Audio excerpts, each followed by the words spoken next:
Hey there. Welcome to episode 66 of Wing Sauce, the Danny DeKaiser +1 edition, which doesn't Nice. really happen often. But The rarely seen. the rarely seen +1 edition. So yeah, 66. Connor, Dustin, what's up, fellas? Well, you started Connor last week, I'm pretty sure. So I'm doing well. I'm just going to take over. It was nice talking to the boys from Maiden, Assertiveness. Michigan I like it. yesterday. Yeah, I know, right? Straight to the point, having it. I wish the sun would come out and this crappy weather would get away. It's not winter, it's spring. I'm going to Florida in a couple days, so I'm a Yeah, you and Connor both. Yeah, Mm-hmm.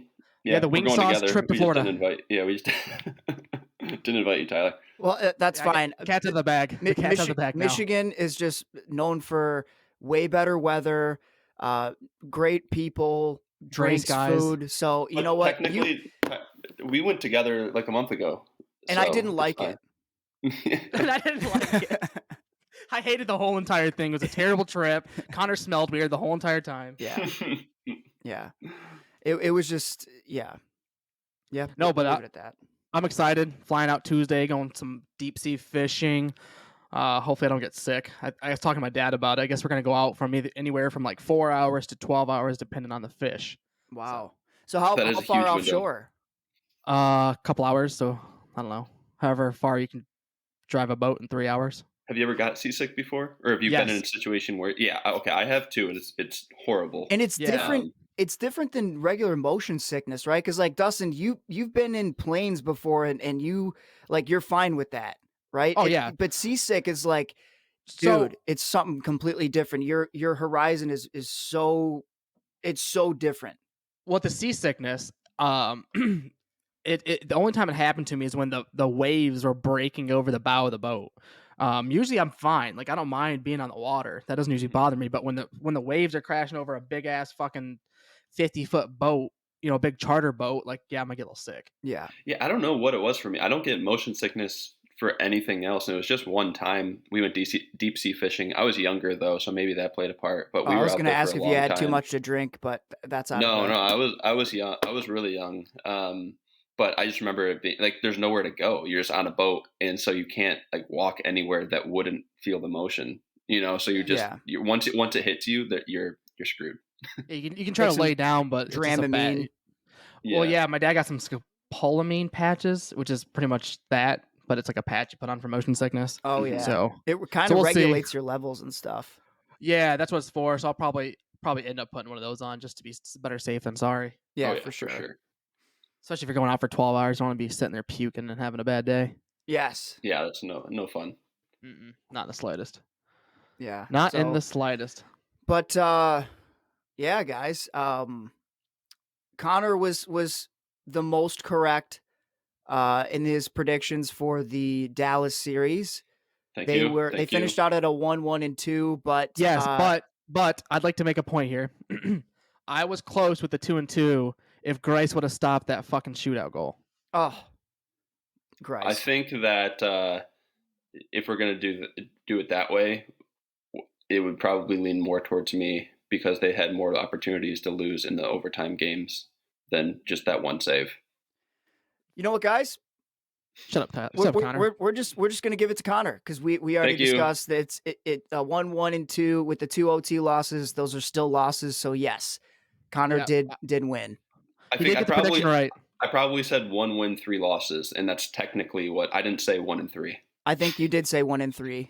No, I think no. so too. Let's rewind the tape. Yeah, right. But a positive note was the game on Thursday against Dallas with the four goals from Verona. Oh my God. Yeah, And that was insane. solidified the trade, and I made a post about it. So the last person to score 4 goals for the Red Wings was actually Anthony Mantha against Tyler the pointed that Stars. out to me. they love the Stars just love being able to give up 4 goals on the Red Wings just for one person. They'll hand them So- out. It's nice. So real quick, Tyler sends a message about 15 hours later in the day after I made a post. Says, "Hey, did you know that Anthony Mantha scored his goals against Dallas too?" And I was like, "Yeah, Tyler, I posted that about 15 hours ago." Hilarious. Just wanted everyone to know that. Hilarious. It was pretty funny. I got a good chuckle out of it. It made me laugh. I'm glad. Tyler's not amused. No, but hold on real quick. Everyone was asking, about that trade with Anthony Mantha. Everyone, we talked about it previously.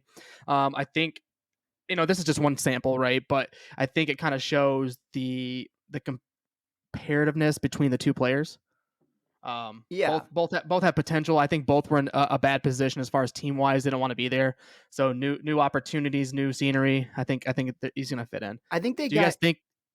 Go ahead. Oh, sorry. I was just going to say, I think that they both got caught up in the same routine over and over again, and they couldn't shake it. And I think that sometimes we've talked about it before. A change of scenery can do wonders. I mean, look what Fabry when he came into the Wings. He had new confidence restored. I like saying Tatar. That's my favorite one that I've recently seen. He did have that stint in Vegas, but like once he got to the Canadians, like I feel like that was his like niche as far as like the team he needed to be on. Like I think he does well up there. Yeah, and I can't really speak to how this season's been going for him, but last season I know that he was up there with like Philip Deneau and goals scored. But yeah, no, you're absolutely right. You look at you can have that example for multiple players around the league, but it's good to see both players seem like they're doing well in new environments. Speaking of new players, new environments, what about that Hall trade? How do you think he's fitting into Boston? I haven't watched enough games to comment on it. I haven't. Well, I've watched parts of some games, but like early on, it seemed like he was doing awesome. I don't know what. Have you seen anything recent, Dustin, that says otherwise? No, I saw this the same things you guys did, probably just like the highlight clips on TSN or NHL. Well, they've been on NBC Sports, I think, like the national broadcasted games, I should say. So I was able to watch some of those games, like the actual games, and kind of watch him and not just see. I mean, obviously he looks unreal in highlights. He's like, if you look at his all-time highlight reel, he's right up there with some of the best to watch. But like even just watching a regular game, I mean, he looks like he has more energy. And from the few times that I saw when he wasn't at Boston, where it was not the same energy level, and he kind of looked like he didn't want to play this season. But good for him going to Boston. It's got to be fun. So I think I've said it before. Like Taylor Hall, he's a good player. Don't get me wrong, but there's nothing that really he's not a McKinnon. He's not a McDavid. I mean, in my opinion. No, I mean maybe not right now, but I think like 2 years ago. Yeah, absolutely. No, back in the day he was. That was my point. I feel like he's not that top end player. He's a good quality player, but he's not that superstar that everyone thought that he was previously. This year obviously doesn't help with I don't think he looked good in Arizona. Well, yeah, I mean, yeah, you could definitely make that argument. I mean, he didn't fit in very well there, but I don't know. I would say that you're right, but I don't think that I don't know how low you're dropping him, but because the only reason I would say that, like, I would say the only reason that you're right is because those other guys, the McDavid, McKinnon, the Ovechkin. Well, maybe not Ovechkin. He's a little bit different player. Ovechkin's out right now. Well, I'm just saying, like, those type of guys, like those, they can go on any team and still put up crazy numbers. I mean, you can see it with what McDavid's doing and has done in his career. And I think that was the expectation for Hall. And that's my point. And I think it was, for up until, I don't know, maybe not that level, but I mean, like he won the Hart, right, 3 years ago. And I think if you're winning the MVP or whatever that it technically stands for, or I'm sorry, is that most points? I always get my NHL trophies confused. But whenever he did win that, that's like, if you're winning that, you're right up there with the number one player in the league. Oh, exactly. Yeah, I'm kind of just I'm curious. That's why I'm gonna look up his elite prospects, just because. And again, we can't judge everything on points, but for a guy like Taylor Hall, I mean, well, he's a point producer. Yeah. So while you're doing that, there's been the argument numerous times floating around, McDavid versus Crosby. Yeah, I think that's just going to be the argument until forever. I think all of us said McDavid, right? Yeah. Yeah, and my reasoning was if I'm going to pick a player to watch every single day or every single game, I think McDavid's more exciting. I think you can make the argument either way. But he's more fun to watch, and I just don't like Crosby that much. Yeah, see, as a Wings fan, so Yeah. that's funny because like as a Wings fan, why do we hate Crosby? I've never really thought back to like I can't think of any times that Oh Crosby eight and per oh se. nine. Yeah, Yeah, I was gonna say '08 specifically. yes, but At least we like won though. Oh nine right, what? specifically. They took Yeah. this our Well, second one away from us. I know. yeah, but I I guess don't know. I'm talking about like when I think of like why we hate him, it's more of like a dirty player, No, not because like he was like talking shit. He was a dirty player out there, never got called, and he was talking shit after yeah, every game in his post game He press just conference. cried yeah. so much about everything. Yes, that I'll give you. Crybaby Crosby, I'll give you that But it was 100%. specifically for the Wings. Yeah. So to answer your question, Saying like that I they think get that all the started with the calls. Wings. Yeah, Okay, Yeah. yeah, but I think that he's changed. He's not like that 100%. anymore. I don't think I so. guess that's where I that's my thing is like as he's gotten older as a player, I don't feel like that's his same mo. Yeah, I mean, he had a point though. To be fair, like he was getting, it was a different league back then. He If was he came in getting the league mauled. now, yeah, he Oh, would dude, be. he would get McDavid killed. doesn't get touched, right? Like that's just you rarely, like he'll always get the call. Doesn't get touched very often. If somebody does, like that person's getting, he's gonna have to fight. Yeah. Where I don't think Crosby had that same protection or same ref protection. Player and ref. He kind of Yeah. was like, oh well, here you go, you're out there. Yeah, if you look at any other star that has been in the league, like like you said, Connor, you were making more modern examples, but even like think about like guys like Gretzky or Hall back in the day. Like they always had somebody that was going to protect them, and Crosby came into the league where fighting wasn't dead, but it was definitely on the decline. Getting NHL fighters on your team was not a priority. And Yeah, it was a so waste of a roster spot. yeah, exactly. And so when you don't have that, some players feel that they can get away with more. And hey, if that's your star player, some people won't think twice about trying to take his head off or something like that. And they know that they're not going to have to answer the bell to it. So So on that real quick on hitting, yeah, I saw a weird little blurb. It said that NHL hits are 17% harder than NFL tackles, even though NHL players are like I can't remember the percentage, say 10% smaller than NFL players. well, it's Yeah, I because they're saw going that. 20 miles an hour. Yeah, I was gonna say I saw that a little bit ago too, but I don't know, maybe a little while ago. But yeah, it is. It's just physics there that when they go so fast, then they're just harder hits. But it's But one crazy thing, to think that though. well, one thing to think about that, and everyone's like, "Oh, hockey's so dangerous," but you're on ice, so you're not planted like you are on a field. Right. So when you're getting hit, You're constantly moving. exactly. Yeah, I mean, But it could don't be get the me opposite wrong. direction. I wouldn't want to line up across from uh I can't even think like Ndamukong Tom Suh. Wilson. Like no, I'm saying like for an football. NFL player, Oh like yeah, I would never want to. You kidding me? Warren Like Sapp. right. But the thing is, I those. also wouldn't want to cut across neutral ice when somebody gives me a suey pass in Cronwall's, Oh, of course stepping not. up. Wait. Have you seen timeout on Cronwall? Have you seen the cider Yeah, like the cider? I can't remember. blindsided or Yeah, blindsided. Dude, yeah. they're There's pretty a few good. of them. He's Yeah, a yeah. wall. Dude, he's fucking dude. So we talked about it a little bit. I mentioned to Connor, he's not coming back this year because apparently his fucking SHL team is just dominating over there. So Good we're not problem going to to see him have. this year. Yeah, not a bad problem. So do you think next year we're going to see him slotted in, or is it going to be an AHL, or is he going to get a little a little taste? Connor, you go ahead and make your point because I've already Yeah. seen it. I said slotted, and then in parentheses I said hopefully. I think that he will be on the team. I think he's proven enough. He's won, or he's played at different levels now. He's been playing professional for a little while. He knows how to be a pro for the most part. The NHL is different, but right now where he's playing, it's a great league, and he's one of the best, if not the best defenseman there, and winning. He's a rookie there, if I'm not mistaken, like first time in that league. Hmm. So I think he's winning like rookie of the year, and putting up points and being like a strong physical presence, which you don't typically see for. Is he 19? How 20? Yeah, he's How old is he? 19.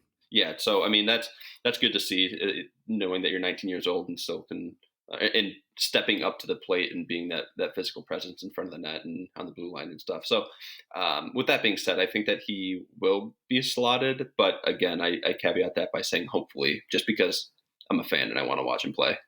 Yeah. Right. No, 100%. So Todd, what's your view? Yeah, I think that I'm gonna go ahead and say he will. I'm confident that he'll make the roster just because if you look at you got to imagine some of the guys that we have right now, a part of our defensive core, are going to be departing. So who do we have to fill those spots? And um, I can't think of anybody better, than Moritz Seider to fill one of those spots. He's a young kid that is, first of all, I don't even know if we talked about this, guys. I think he won um, the player of the year in the SHL or something like that, or defenseman of the year, something crazy like that. Maybe rookie. I can't remember what the award was. SHL's top junior player. Top junior player. Okay. So, yeah, I was trying to pull it up and for some reason I couldn't find it. It was on Instagram. I saw it, but yeah, so he's a young kid that he looks so mature out there when he's playing. The way that he handles the puck, the way he always has his head on a swivel, his hockey IQ seems like even from when we saw him last year in the A, Dustin, like he was a young kid, a rookie in the A, making some mistakes, but still was a phenomenal player at his age. And you look at what he's doing right now in the SHL.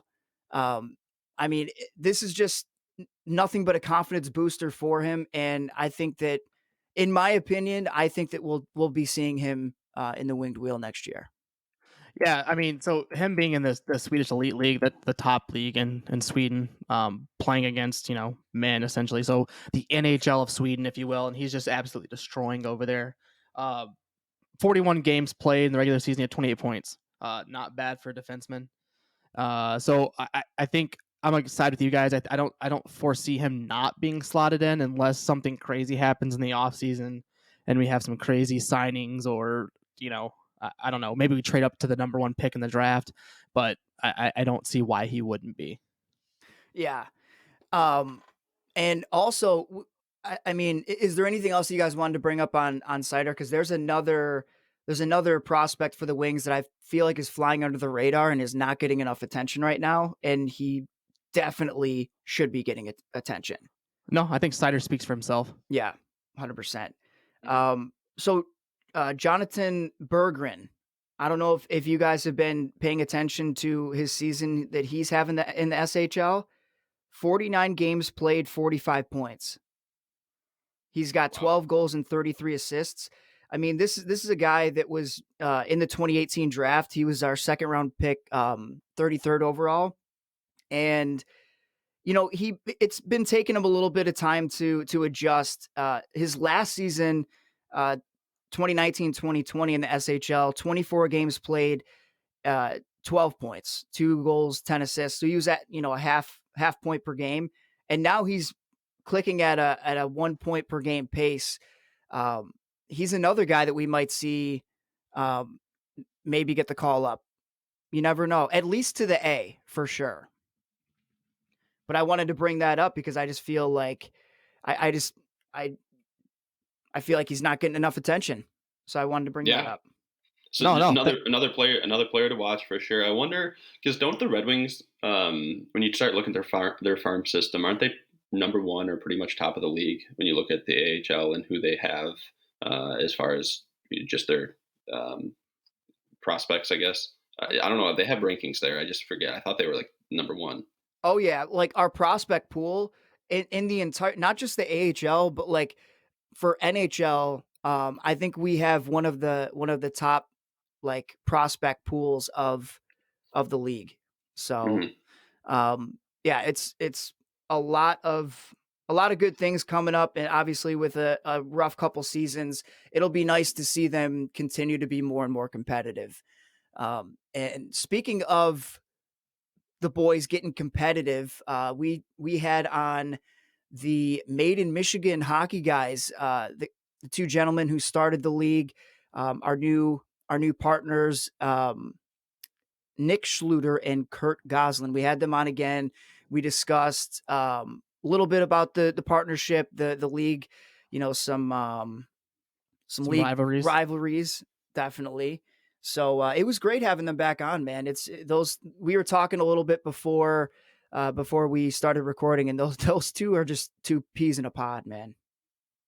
They're Absolutely. great. No, I'm excited for the partnership with the upcoming season. We're doing a little bit of interviews between the games. Hopefully, have some content on our newest YouTube page as far as like player interviews, maybe a little bit of like game highlights, stuff of that nature. So yeah, you guys have anything else before we kick it over? All right, let's get over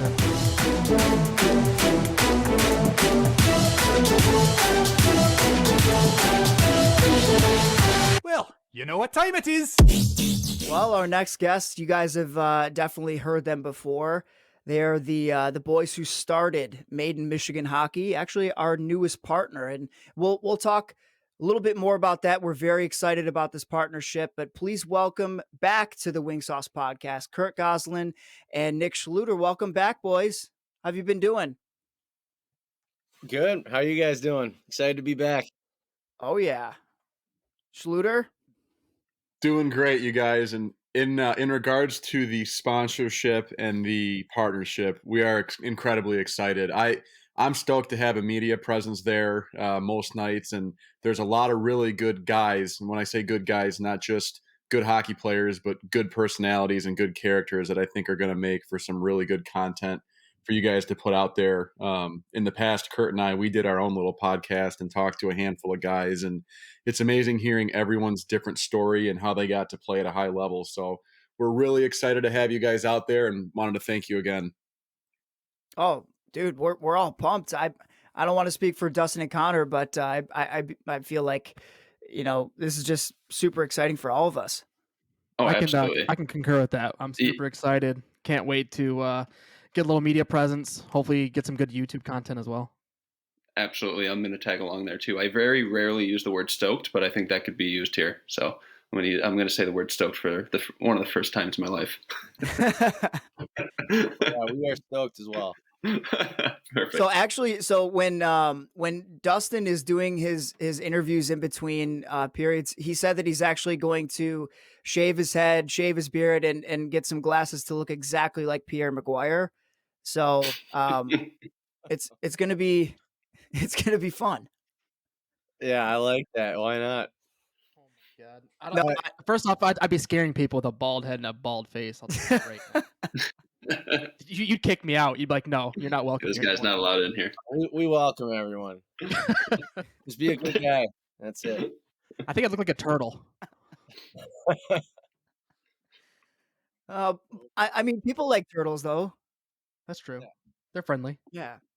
So what's been new with you guys? I mean, Nick, you're a father now. I can't remember when you were on last time. Were you also? I mean, it's been a few months, so help me out here. But was the baby born already when you were on last time? I think he was when we were on last. I think he was pretty new. So yeah, he's just over a year old now. So it's just been a lot of the classic dad life. Work, come home, work, work with him, and then here and there, Kurt and I get together and sneak our way out onto the ice. We're actually running a little youth camp right now at Kensington Valley Ice House, which has been a ton of fun too. So it's lot of kids, man, a lot of kids, and it's one thing watching your own kid, but man, watching someone else's kid is a whole nother battle. But we're having a lot of fun. Kurt's doing a really great job, and just wait till you guys see him out there doing these camps. I mean, he's got a real gift, and when he goes out there, I mean, these kids Easy, all right. Hey, pumping the tires. I No. enjoy it. No, I appreciate it. I enjoy it. What's the age group? He sprayed a kid. He came down the ice, ripped down, stopped right in front of a kid. I think it was on the very first session, and absolutely Nice. smoked the kid the very first day. They were all laughing. They loved it. But he's a natural out there when it comes to these youth camps, man. Oh man, that's great. Yeah, welcome to the ice is that's a great welcome to the ice for the kids. Just a nice whitewash. What age group is it? We do two separate age groups. So there's an 8U and 10U group, and there's a 12U and 14U group that we do. Oh, So awesome. with That's a the great group. now with They're the not, like, older too group, young, so yeah, the older group, I didn't go and spray the kid, but the younger group, that's just what the kids love. So I went full speed, just gave him one and snowed the hell out of him. It was fun. Yeah. Let them know who the They, boss is. they all liked it. They're laughing, so it just kind of gets them more involved. And like with working with kids, that's like the main thing is just keeping them moving. A lot of stations, a lot of distractions for them, so you got to keep them just focused as possible by giving them just a lot of movement. Oh yeah, because when you're younger, your mind's kind of just bouncing everywhere. So if there's no structure, then it can kind of get out of hand quick. The Yeah, spite moment. I try to just keep it as we separate them and keep them in as small groups as possible. And yeah, one thing I learned is you definitely don't want a lot of pucks out there. I had a full puck bag, dropped it out the first day, and I was like, these kids weren't even listening. They're just staring, waiting to go grab a puck. And it's like, Like hell no, kids, we're bagging you first. I strictly said we're skating first, and everyone's just trying to go get a puck. As soon as you blow the whistle, they're gone, just trying to shoot pucks in the net. And it's like, Yeah. and they never have their head up, so you got to be careful as a coach. Trash can in the middle of the ice for the first 10 minutes. Yeah, It's point night out there for them. we're teaching them good habits now, though. That's pretty much what it is. Tell the guys about the quote, the amazing quote that we already got out of the first couple of weeks of these camps. Oh god. Oh, the push-ups. Push-ups. We have I forgot what group it was. It's the older group maybe, but there's one of the quotes we got. Losing team had to do 5 push-ups, right? You do like a little race, and then I just said losing team does 5 push-ups, and this one kid's not doing them, and I'm like, hey, 5 push-ups, and he goes, I don't do push-ups, I do hockey. Whoa. It's Oh my like god. What I number is he? was 99? huh? What number was he? 99? He wore Yeah. T-blades too. Oh man. But you can't really say anything. So I'm like, push-ups make you better. And he just said it again. He's like, I don't do push-ups, I do hockey. And I'm like, As he Kurt wipes off his shed. half shield. I He shat shed him and the grabbed mitts. him. No, he did them. I think he did a couple like just knee push-ups, but it's Man, just that's hilarious. He probably came in funny that that on his he had to t-shirt next say time. that. Yeah, that's a perfect quote. Yeah, T-shirt that up, sell it, give him one. I know. I should at the end of camp. Oh my god. Oh man. So was this kid like really good, or did he just kind of have an attitude? I mean, we have a lot of good kids, and some of them, yeah, they just when you do a little bit of hard work, it kind of just and it's like again, we're trying to teach them the fundamentals and have fun doing it, and like it's hard because a lot of kids want to just scrimmage the whole time. So Yeah. like for this, I mean, they're all like about for 10 years old, like they're house players, a few travel out there. So if that kind of puts in perspective, like talent wise, Yeah, yeah. we're all kind of just learning, the fundamentals and how to get a little bit better there. So getting pushed and doing some of that hard work, I'm sure that's not getting thrown at them every practice. Right. It's a little different these days. Kids just you gotta kind of Yeah. No, I can concur to that. My cousin. that's fun, not too hard on them either. That gets them not involved. Like if you were just to skate down and back and do edges and that's it the whole time, and that's what they need. But if you did that the whole time, it would piss them off. Yeah, would come back. They wouldn't want to play hockey anymore. They wouldn't want to play anymore. So like, doing some push, like it's just some of the hard work and stuff, trying to get that into them and the fundamentals and making it fun. So Now, is it I imagine it's with all the different age groups, you probably have to change. Do you have to, I guess I should ask instead of just assuming, but do you have to change the style in which you in which you like teach these kids? Because there's different fundamentals that you're teaching them at the different age groups. Do you have to kind of change your tone and like pay attention to how you're coming off to these kids or what? yeah, I mean, for both groups, like again, it's just being positive and like it's all like just that part of that culture, like just being positive with them and working with them, no matter what talent level they are. But with like the younger group, you just kind of keep it more simple. Like you do the same drills and same concepts, but you just keep it a little more simple. And then with the next group, you kind of add just in like you add like little things in that they can do. Yeah, There's yeah. no advanced stuff. We aren't doing like drills where you're passing and going because they're not at that level yet where they can really follow that plan. Going around a Right. tire, getting a Right. pass back touches, like it's really simple stuff. Like for both these age groups, so we modify it each day.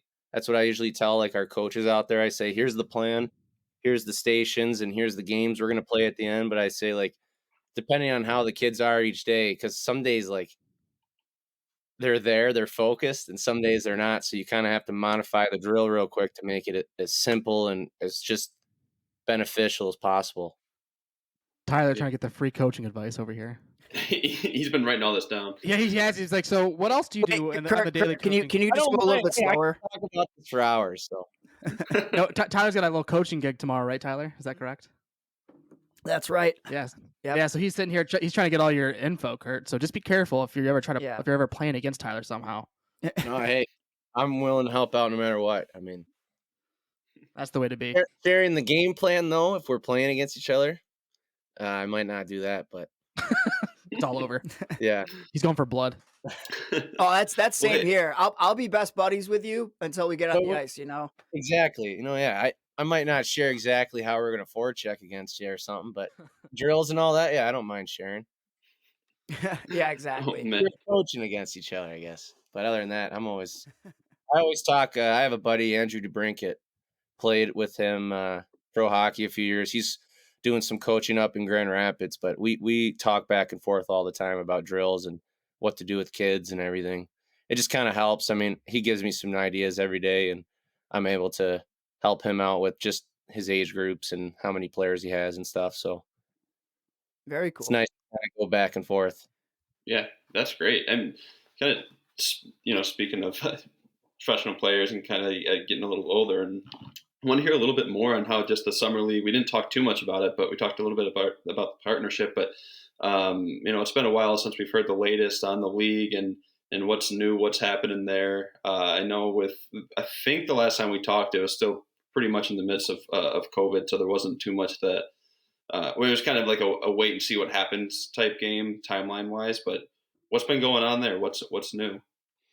The league was amazing last summer. Yeah. Oh, It was so we ended up starting it late. We just did I think it was a 4-week season and just jammed everything. We did 8 games plus playoffs. So we've got 6 teams. The top 4 teams make playoffs. We have team 1 play team 4, team 2 play team 3, and then the winners play in the championship. And I don't know if the guys were just itching to play since everything happened with their season getting cut short due to COVID, but the quality of the league almost got to a point I got a little nervous that it was too good. We had a couple really, It really was- intense games. for a summer league. I'm sorry to interrupt you. It was unreal. Go ahead. There was just a lot of these games. I mean, they were low scoring, fast games, like 3-2, 2-1. So many games went to overtimes or shootouts. The intensity level, it was unbelievable. And there was a game. We're not going to use any names, but we had our first actual guys just shed the mitts and go toe to toe. And I'm looking at Kurt, going, "Man, this is getting maybe a little." A little reminiscent. Get some rules in here. Well, we have rules for fighting. I mean, you're suspended 1 game, but I mean, To get the game sussy. it depends on the situation, really. Like me and Nick said that we would always talk about, the situation that had because it's like it could So be you're Toronto, the control room. Yeah. We are Toronto. We are everything. We are commish Toronto. We make the choices. So Yeah, all the power. Here's the thing: is Kurt and I, we are at every second of every game. So him and I both saw what happened. We watched it. To be honest, it was just 2 guys that went at it. It wasn't anything that was dirty or too bad. And it was just like, okay, well, we said before, if this ever did happen, it's a game, no question. And Yeah. we gave both a game. Both the guys totally understood. And it was I just was saying to Kurt that night, I'm like, man, I can't believe how intense this summer is. I mean, there was a lot of guys that really, really came to play. They missed hockey. What's Yeah. that? It's all They're missing hockey. that pent up frustration, like haven't been able to play.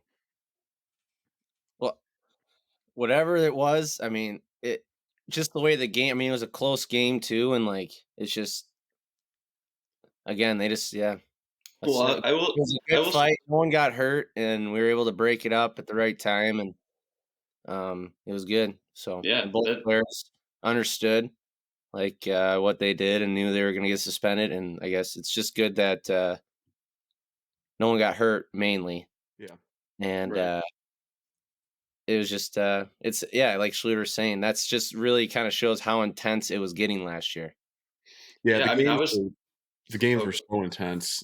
What was the one with it was Torch? It was the 4-3 OT or with like a second left. So last year it was Team Torch was playing Team Ontario, so it was Logan Coombs' team against David Kiefer's team, and it was 3-3 with I think it was like 15 seconds left in the third, and Torch. It was one of those moments where like you saw. I'm gonna butcher his name. Sasha Kamalevsky. He plays in the A. Do you guys know how to pronounce his last name? I don't. I know who you're talking about, though. Tyler's the resident name pronouncer. I trust you, Nick. Yeah, so you just see this pass come right to him at the hash marks, and like you knew, I looked up at the clock, I saw about a second and a half left, and he rifled it off, and it was clearly in the net, and then the buzzer went off. I mean that bench absolutely erupted. I mean there were so many games like that last year where it was just like you couldn't believe that you were watching summer hockey. And the best thing that I heard all summer long was Paul Cotter came up to me after. He was new to our league. He has his own team. He was a captain, so it was all brand new to him. And he came up to me after one of the games, word for word out of his mouth. He said, "That was faster than any game I ever played in the USHL." I'm like, "Yeah, Whoa. man, this is unbelievable what we got last summer." And the thing was too is like we really did it on the wraps. The rink was open but not open, and we were trying to just kind of keep things really down low. We were trying to not have spectators, so I didn't really post a whole lot that anything was really going on. But little did anyone know there was amazing hockey going on at the little rink in Brighton for a month straight. I mean, it was just unbelievable. Yeah, that's the crazy thing is we kept it so on like the down low, which kind of stinks because we want everyone to come and watch it. But luckily this year is not going to be on the down low, so we're gonna have some good posts so people can watch some hockey at least, or at least some highlights. Well, they have the rink just got live stream or something. Oh, nice. Oh, what is it? Live Barn, or is that what it's called? Yeah, Live Barn. Yeah. Okay. So I'm not sure what we can do, but you can watch in the lobby and stuff. But that'd be cool that people might be able to start watching it around the rink. That'd be awesome. I don't know. Do you hear anything about that, Schlutz? I mean, you guys will see me when you come out to a game. I kind of run around like all over the place. I'm the DJ slash Swiss Army knife, baby. Yeah, so to have some support when it comes to game film, I mean that'd be greatly appreciated to say the least. So no, you guys, I think you're going to be very, very impressed with the product that's out there, and a lot of that I gotta tip my hat to Kurt and really all of our captains. I mean, when we started this, it was about culture, and it's like it's a summer league, but it's more than just a summer league. Like we're giving guys an opportunity to play in this thing, and we do cut a handful of guys every year. So we just want guys to show up and try hard, and everyone gets better when it's like that. And man, I mean, it was just an unbelievable season. And Team Torch went back to back after losing the first. I think they lost the first 3 or 4 games of the season, didn't they, Kurt? And then they didn't lose. And then they didn't lose the game until they won. They won the rest. Wow. Yeah. They but they squeaked in. So I got to ask, with all that intense hockey, there's got to be some rivalries between like the different teams. 100%. Oh yeah. So what's the main rivalries that we got going into the season? No question, year after year, Huron versus Ontario is man, that's I love those games. I don't know why they go at it, but they're the two lakes. It's man. Well, all of them are named after lakes, right? Yeah, every team's named after a lake in Michigan, but no, the Huron Ontario, it's black versus red, so just visually it looks amazing. Like seeing these two teams play against each Yeah. other, and then I mean it's no secret the way that whole rivalry started is I need to watch how I say this. It was originally captained by two different Brighton players, and really it was the collection of all the AAA kids from Brighton on one team, and then all the kids that went the high school route on Brighton on the other team. All of which are now playing at the Division One level. But Huron, you have your Irvine, Lutz, Tyler Hayes, Colin B, all guys who played high school hockey. And then on the other team, you got David Kiefer, Colin Adams, Luke Morgan, a lot of your AAA players. So naturally, there's the red Bad team. blood. Yeah, the red team just felt like they were the underdog. They're all the same age, but red team came to play. So the first year that we ever had made Michigan hockey, on paper, the black team, Team Ontario, they should have won. Skill beats or hard work beats skill, and that's and that was Ontario. Go ahead, Tyler. No, I was just gonna say, I mean, if you had to compare it to any rivalry in the NHL, is it like a Wings Avs rivalry, a Pens Battle of Flyers Alberta. rivalry, Alberta, yeah, Battle of Alberta. Oh man, I don't know, Kurt. There's never been any gloves shed. What would you? No goalie fights. No, it's I just mean- good tilts back and forth in the game. Oh, they're right? unbelievable. They're Yeah, always they're never a bad game ever. They just play hard against each other, and it's a good tilt. And then the green team, Team Elk, Cotter's team, they always bring a good game. So they definitely up the pace. Yeah, they're the most entertaining team in the league. I guess So maybe a entertaining. Pens Caps.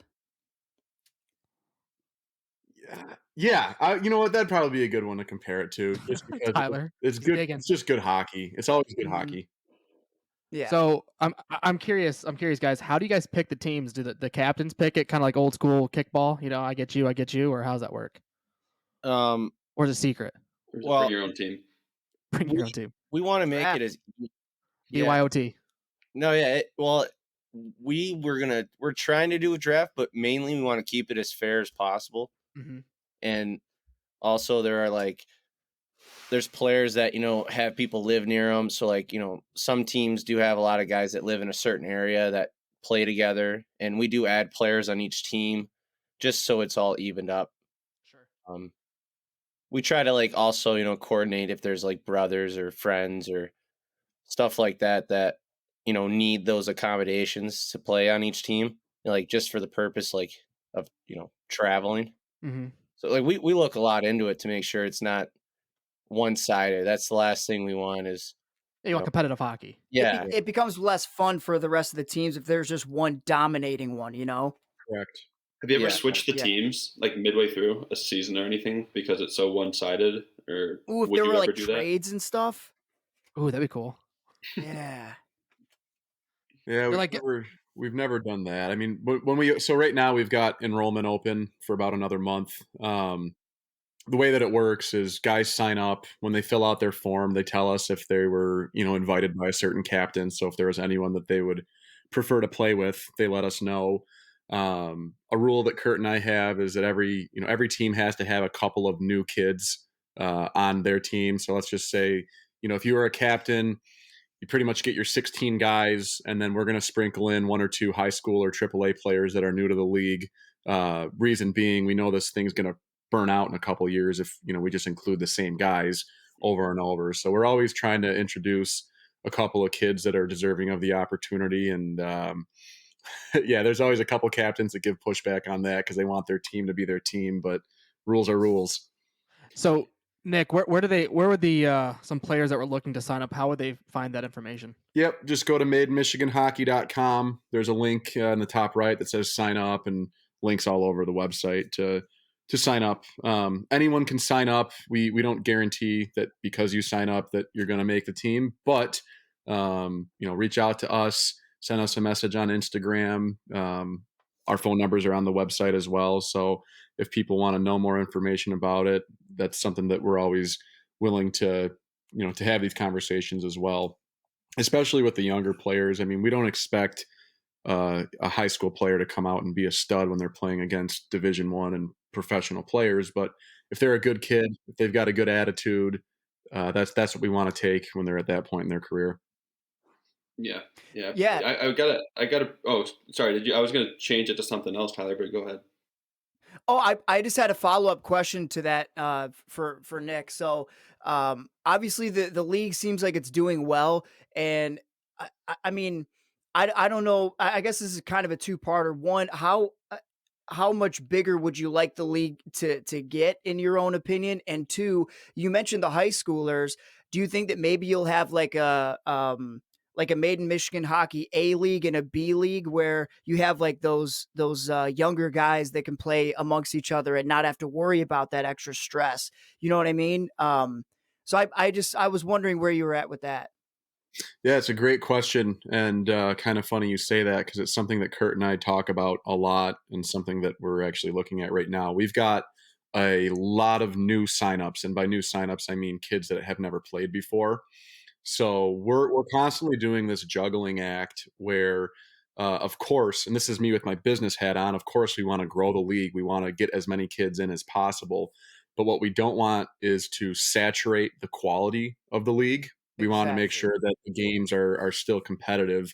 Like you said earlier, we don't want one team that dominates and one team that just gets their asses kicked every night. It's not fun on either end. So if we're going to help guys Yeah. get better, we got to make sure that the league is balanced. And the way we do that is, by keeping the quality up and then, keeping numbers just something that we can maintain. To your other point about an A league and a B league, we've talked about that before too, and we shut it down. Reason being is the whole premise of what we're trying to do here is give kids the opportunity to play with the likes of Division I and professional players. Right. To have that separation is what takes away from the beauty of what it is that we've built here and what we're trying to accomplish. Where it's a lot funner to play defense with Kurt Gosselin than it is to play on the B team or the B league when he plays in the A league and you just get to watch him. It's Right. what we're really trying to do is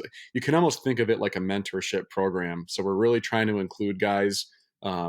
It's just this very delicate dance of making sure that the teams are pretty evenly distributed as far as talent goes, and then that all of our games are the output that we want to see. So we've had a couple games, a couple teams in the past. The last time we grew, where the output wasn't what we wanted it to be. The team just wasn't as good as we needed it to be. But that corrected itself pretty quickly. So yeah, could it happen? Maybe, but for now, we want to keep it how it is. I mean, we think it's really cool. Hmm. I mean, you guys think back 10 years ago, if you were 17, 18 years old and you get to play, you get to spend your summers getting to know Division I and professional players and asking them for advice. And Kurt, I know my favorite story, Kurt, when Colin Bielik absolutely blew by your defensive line mate last year, who was a younger kid. Tell him about that story. Oh, yeah, we had a DNR team. I won't give names. Say, so he doesn't know he got blown by, but he knows. It's just like it helps. Like he came off so Colin Bielik. I mean, it was Bielik, wasn't? It Yeah, was Bielik, yeah. Bielik comes down flying. Just pretty much he does this all the time. He goes full speed on the wing, makes maybe one move, but comes in, does a toe drag shot, and usually gets it on net or scores, one of the two. Like it's just what his movie does. But this guy tried to step up on him, just blew right by him. I mean, a simple just inside out move, went in and scored. And he came to the bench. He's like he had his head down. Like, you shouldn't be mad, just like he's a Division I player, right? And this is a kid that's playing. He's getting ready to go to juniors next year, so it's like it just shows you. It was for me. I was just like, hey, it just shows you like where you got to be at, like I know it's a summer league, but he blew by you. Mhm. I mean, it happened at all levels, but again, like you can just see the skill level difference when he Yeah. did it. It just, If there's anybody to he get was- blown by, I guess it would be, like, if anyone's gonna burn you, it's gonna be, a guy who was in the running for the Hobie Baker. Yeah. You know what I mean? Yeah. that's exact. I mean, that he's a good player. So like again, like he seemed like kind of mad about it at first, but I don't know. It is a Division I player, yeah, and going for the whole It, to whole me, that yeah. when Kurt told me that story, I sit between the benches and I'm running score clock and stuff. And when Kurt told me about it, I think that's a great example of why we want kids with the right attitude, because to have someone like Kurt just simply explain to him like, "Hey, do you want to play college hockey?" And he's like, "Yeah, I do." He goes, "Now you know how much better you need to get, because that's what you're going to be facing every shift." So that's why I don't want to have an A league and a B league. We mix in a couple of kids like that, and they know how much better they need to get. And Colin Bielik is a great example of that. Of a kid who he didn't have big stats. He didn't play at big name places, but he just kept working his ass off. And now look at him. He's one of the top players in the country. So it's all about giving the right guys the right opportunity. And as long as they understand that they're not going to come out there and be the superstar, but they know how much better they need to work, and they get the opportunity to continue to work hard at that. That's really what we're all about. Yeah, and I would say one of the biggest things too. I mean, of course, it's all the stuff you just mentioned with being a younger guy, and then you start playing with these guys that are playing high end juniors or in the O or playing Division I or even beyond that. But you have a 16, 17-year-old that's maybe playing high end AAA or high school, and you get to see not only the play on the ice, but you get to see the way that they take care of their bodies, what they're doing before games, what they're doing post game, and then you get to take a look at what they're doing for their off ice routine, which can be, I mean, that's kind of an unknown when you're playing at a lower level. When I say lower level, just like, high end high school or AAA, a lot of that stuff it's not so ingrained on a day-to-day basis for those type of players. But when you take a look at a Division I player, right, that's just, I mean, they're eating right, they're taking care of their bodies, they have their off ice routine is very strategic about what they want to get better at, so they can take a look at that and almost sit in the background and watch what they do. And I think that that's incredibly important, and you don't really get that unless you have something like this to bring people together. Yeah, it's a great community, and thanks for pointing that out, because that is exactly what it is that we're trying to do is give guys the opportunity to be surrounded by the guys that have made it. That's the whole purpose of what this is and I mean this politely, and this is coming from someone who's not even a hockey player. It's one thing to talk to a guy who has played, maybe they played 20 years ago. It's another thing to talk to a guy who's playing right now, and someone that can tell you what it's actually like, the type of things that you need to be prepared for, the things that are important, and then not to mention just the networking aspect of it. We've seen so many people become friends through our league and get opportunities to play at other teams because they knew each other, because they met through our program. So there's been so much good that has come of it, and we want to grow. Back to how this whole conversation started. Of course, we want to grow, but we're going to do it the right way. We want to make sure that our Yeah. product is always spot on and fantastic. It needs to be good for the high school kids. It needs to be good for the NHL players. So we're not going to do anything to saturate the quality of our program until we know for sure that we have the appropriate talent mix to continue to expand. Yeah, and I mean, talk about well, I guess I want to transition a little bit, but kind of on that same token, is we're talking about some high end players here too, and there's another high end player that had a piece of good news come out pretty recently, and you guys actually mentioned him when you're talking about different players and captains and other top end players on different teams. But a guy like Colin Adams just signing a new deal with it's the Islanders, right? Is where he just signed a couple weeks ago, I think, and I mean, just having news like that come out first of all him, but then that's just another player that's out there that has an NHL contract that these younger guys are looking up to and just watching out there. But I mean, that's got to be great news when you see that for both you guys, that hey, there's another person that that's here, that just another NHL guy, right? I mean, that's got to be great news.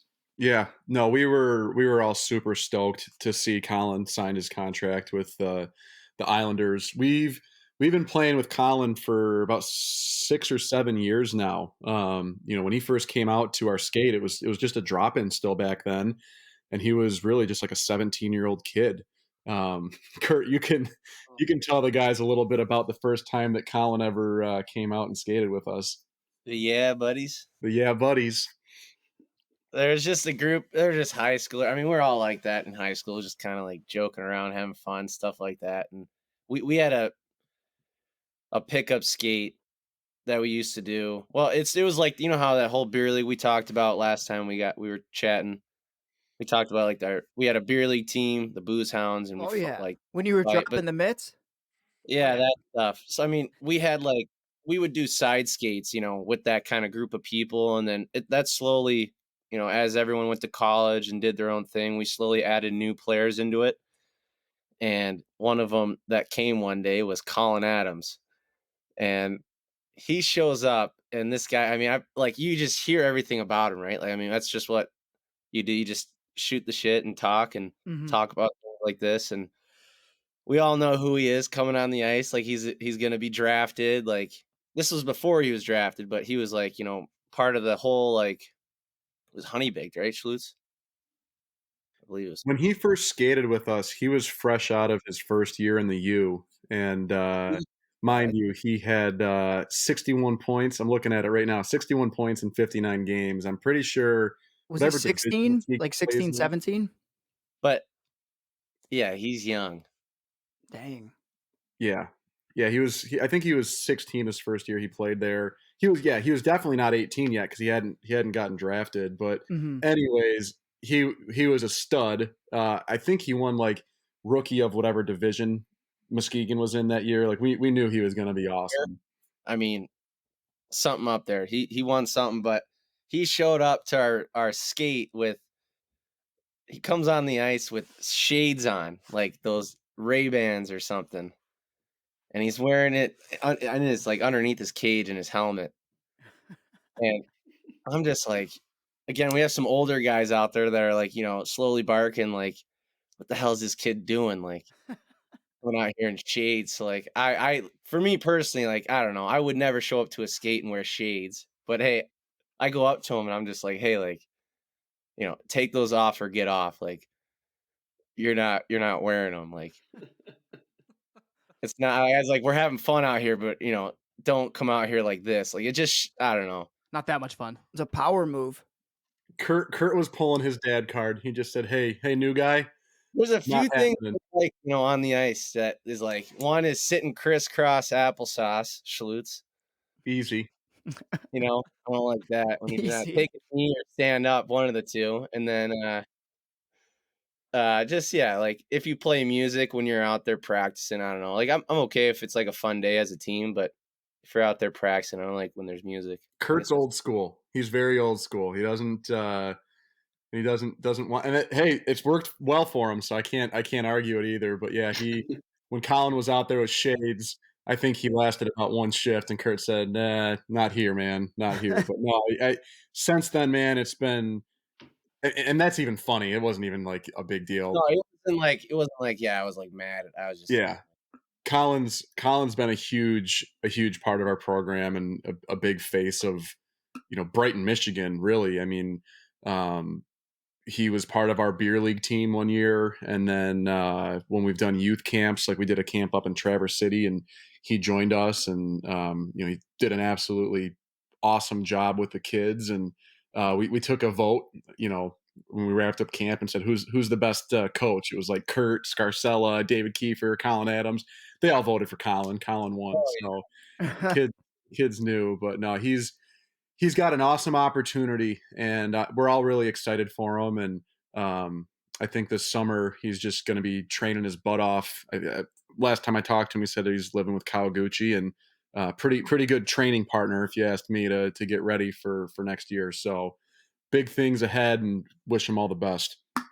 There's one thing I want to say about him too is that just from that point, like I guess what I wanted to get across was like Adams over the years since we've like skated with him and been with him, and I think like doing the league and everything, it kind of also, puts players that are younger that don't might like you just see them grow from the first year they're in the league to right now, and like we've had players like over just a year grow, and Adams has been like a guy that I would say since he was 16 to now, he's probably grown so much, I think mentally, where he's just very humble about his game.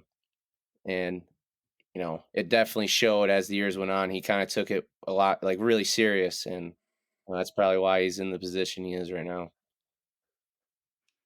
Absolutely, that makes sense. I think that's also like kind of a product of the different leagues that the longer you play, and then if you are a top talent, just from like a mental aspect, right? If you're doing well in the USHL and then you're going to play D1, and then the next step playing pro at some point is every step you either adapt or die. Like kind of that saying is, I mean, if you're mentally weak, you're not going to be able to handle it. So just knowing where he was, how he's done at these different places, and then signing this contract, that right there just tells you kind of all you need to know about him when you get to a certain level.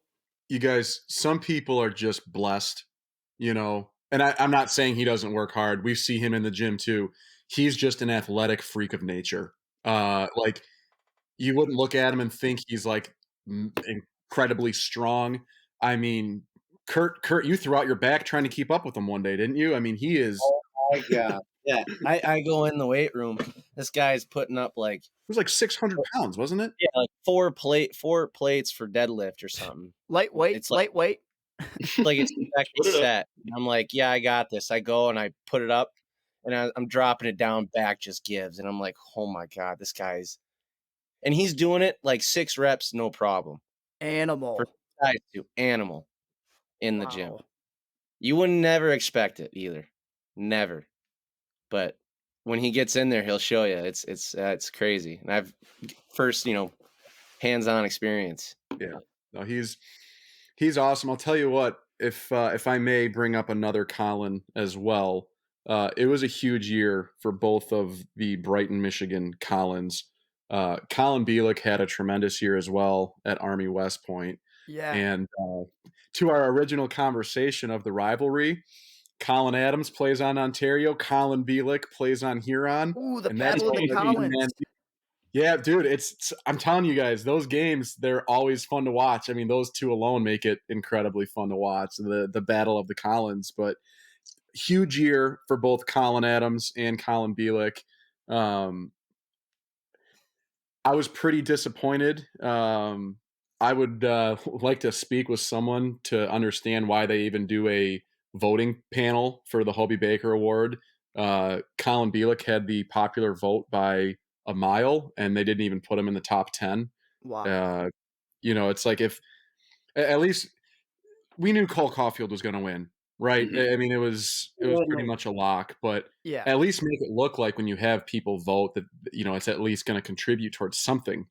And there was someone else in the conversation, Yeah, the fact that he came in first place in the voting, and didn't even make the top 10. I mean, that's disappointing, and I get it because he's not a household name, at least not yet.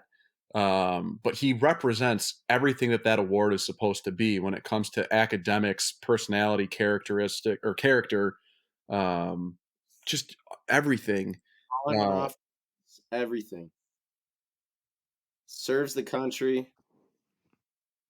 Yeah, dude, that's insane. I mean, he was the top scorer in the league. Yeah, one of them. Yeah, he had, what did he have? 18 goals, I think, when I brought it up. Yep, 18 goals in 22 games. That's insane. Scoring at will. Let me paint a picture for you guys. This is someone who played all the way through his senior year of high school and was not a standout. Paid in a pay-to-play junior league the following year. Absolutely crawled and, made sure he played in the NAL. Following year became one of the top players in the NAL. Commits to West Point, which you have to be, you got to be very smart to get into West Point, and you know what you're putting yourself through to get there. And then the fact that he even made it Division I hockey is huge. and now he's a top producer. It's just, he is a great example of, if you want something bad enough and you work for it, you can have it. And he's done it. So this is a family where his dad's in the service. Both of his brothers are also in the service. He works so hard, man, and he's defied every odd. And the fact that he was voted in by so many people to say, hey, this is a great leader for this award, and they just didn't even get him on the top 10. That was disappointing. But I'll stop venting. Go ahead, Dustin. Nick, I just had a question. Do you know? So, say if he got drafted, him being a cadet, how would that work? Do you know? Would he? Because he still has Army service technically after he's graduated. Yeah. So I've actually talked to him about this before. There can be exceptions made. He'd have to have a legitimate opportunity on the horizon, but yeah, he does. I think he has 4 years following his graduation that he would be enlisted in the service still. But I do think if a professional opportunity came knocking, there are exceptions that are made to allow them to move on. So he very well could have an opportunity to play professional hockey after his West Point career. Yeah, because I know my dad played a little hockey in the Marine Corps, but they don't have a hockey team any longer. That was back in the 80s. Yeah. I mean, there's a handful of players that have done it. I'm going way back here, but Dan Heinold, if you guys remember him when he played against Detroit, he was in Colorado. Oh, yeah.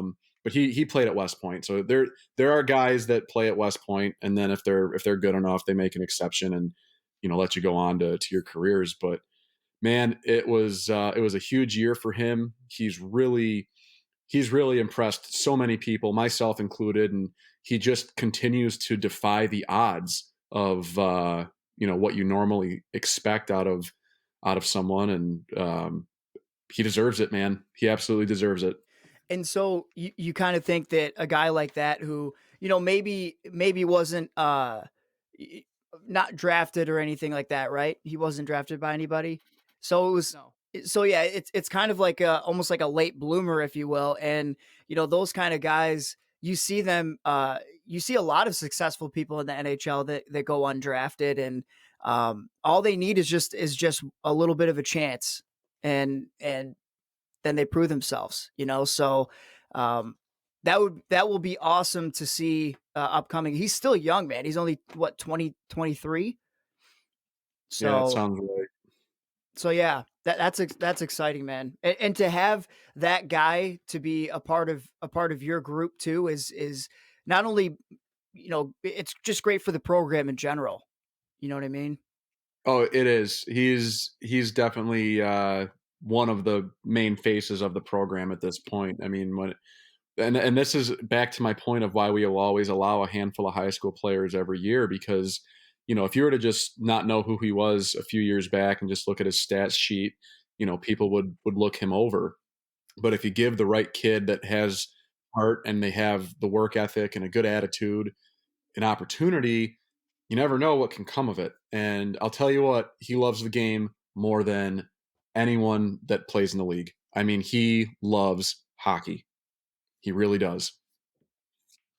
That's awesome. Hey, we might have to have that debate one day, Schlueter. What's that? So we might have to have that debate one day. Who loves hockey more? I don't know. There's a lot of guys in there. Well, he's making the null look good, so he's all right in my book. Yeah. He I always like a guy like that. Just from skating with him and doing everything on and off the ice with him, Schlutz knows too, and I agree with him. I mean, yeah, he's got an obsession for it, so it's awesome. unreal. He's definitely a good ambassador to have for the league and the program and everything. So, but that's awesome, guys. I mean, Dustin and Connor, did you guys have anything else to add? No, I'm good. Thanks for coming on again, guys. I always like talking to you guys and excited for the near future and watching some better hockey and kind of partnering up with you guys for sure. So it's going to be and fantastic. Those sweet jerseys with that awesome shoulder patch. Yeah, do you like those? Yeah, yes, sweet. I need to get myself a jersey. We'll make sure you get one. I'll talk to Kurt Gosselin and see if I can get him to sign his jersey at the end of the year. Yeah. Hell duty. yeah, Kurt. Hey, we'll have Superior send you guys. You guys like baby blue? Is that a good color? Yeah. Oh yeah.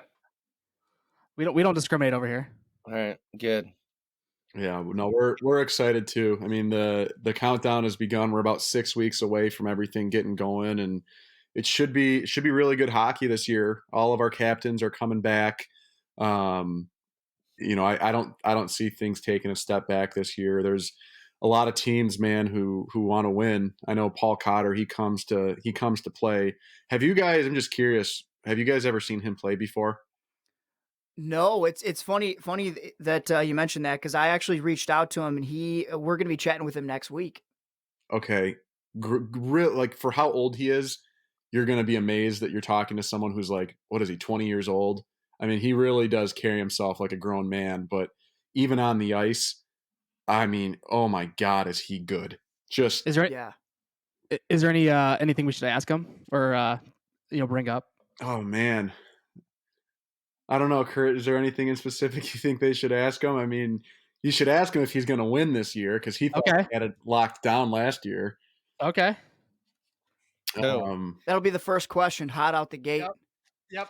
That's exactly what I'm gonna say. So, on the you hot gonna seat. win this year, or what's going on? So they were in first place, like regular season wise. I mean, they played really well. A lot of guys were having a tough time beating them.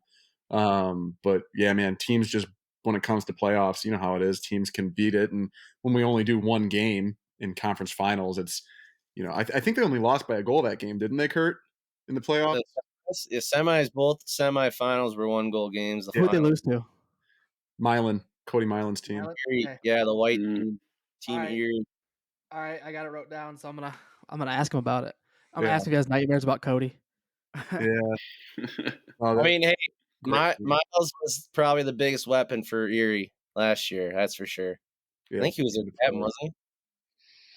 he came to play for sure. And then they got Lethaman in net too, so you know that he's gonna hold down the fort pretty well. Leth was a beast during the summer. He actually did good for a summer league. He tore it up too. Yeah, Hard to score against him. he was superb. But yeah, I mean, there's not anything that I would say. Don't tease Paul with anything. I mean, he's just such a nice guy.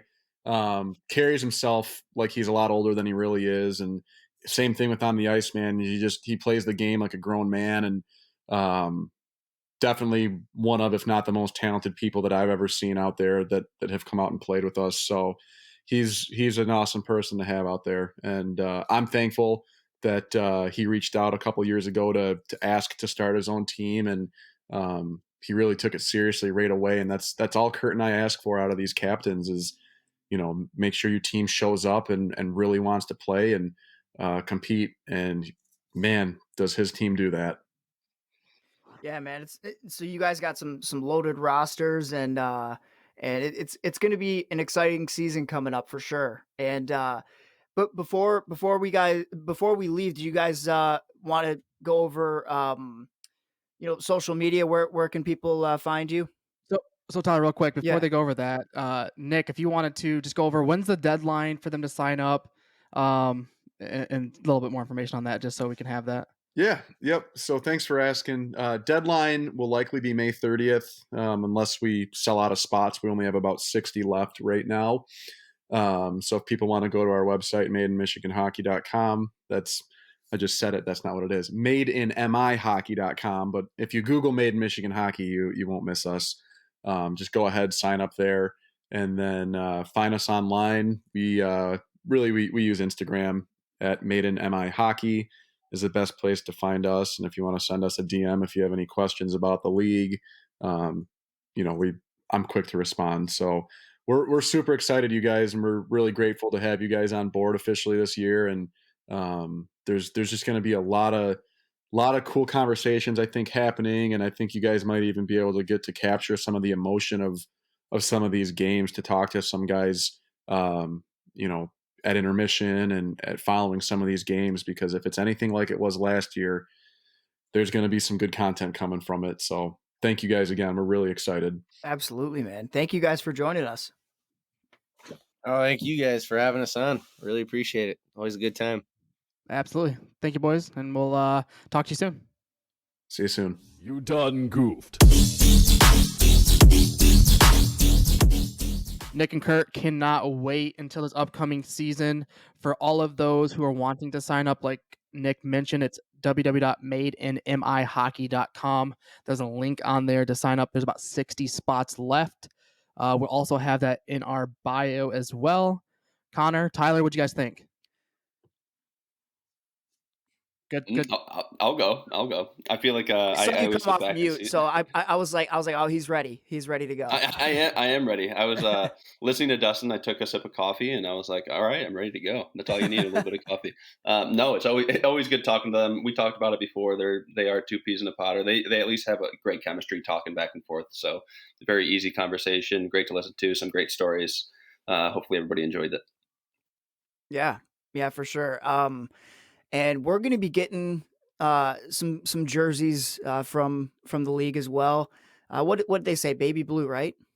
Yeah, so I think there's a couple different colors, but Kurt's team is the baby blue superior. Yeah. So he obviously wants the new sponsors to rock his team. To rock his have team. an interest Absolutely. towards one. Yeah.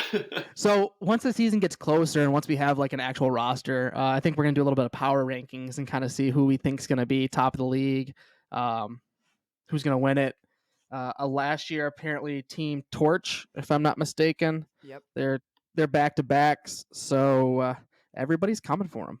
So you got to take out Torch, take him out, take him out.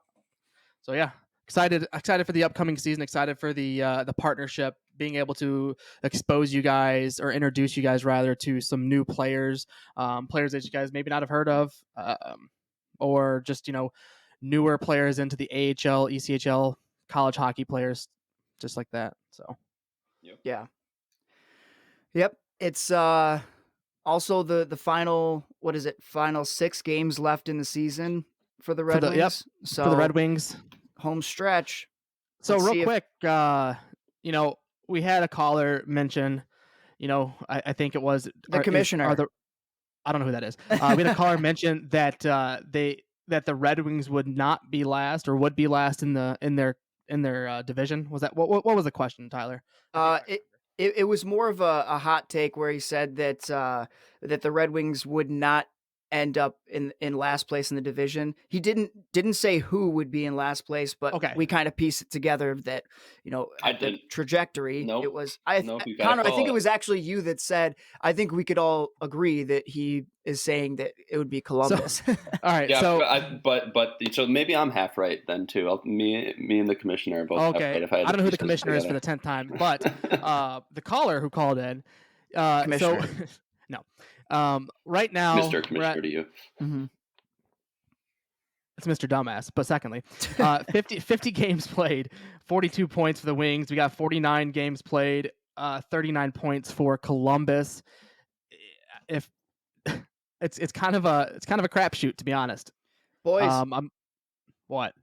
We need to mention that in 21 fewer games, we hit the same amount of wins. We also need to mention that we are not the worst team in the league. We're actually 1, 2, 3, 4, 5, 6, 7, 8 up from the bottom.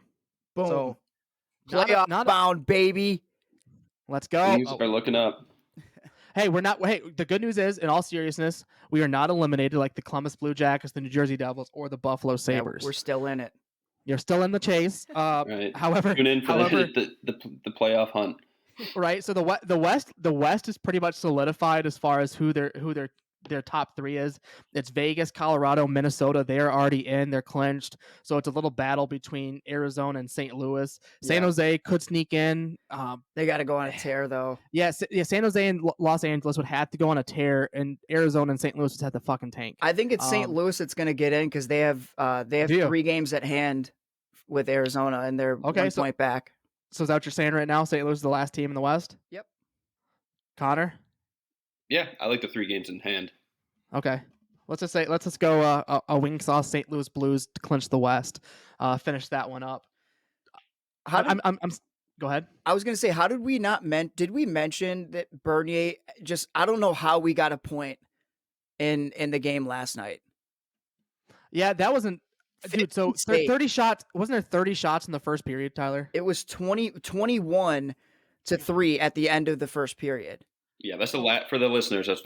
We're recording on the Sunday again. Yes. So last night is Saturday, where the Wings had six shots through 2 periods, and it was like 41-6 in shots. But they were which is insane. So thank God for Bernier playing a good game. As far as stopping all amazing game, 50 stops, and he still didn't get the W. What the fuck, blue line? Yeah, he just retired this morning too, Bernier. So that's how he came out with the retirement.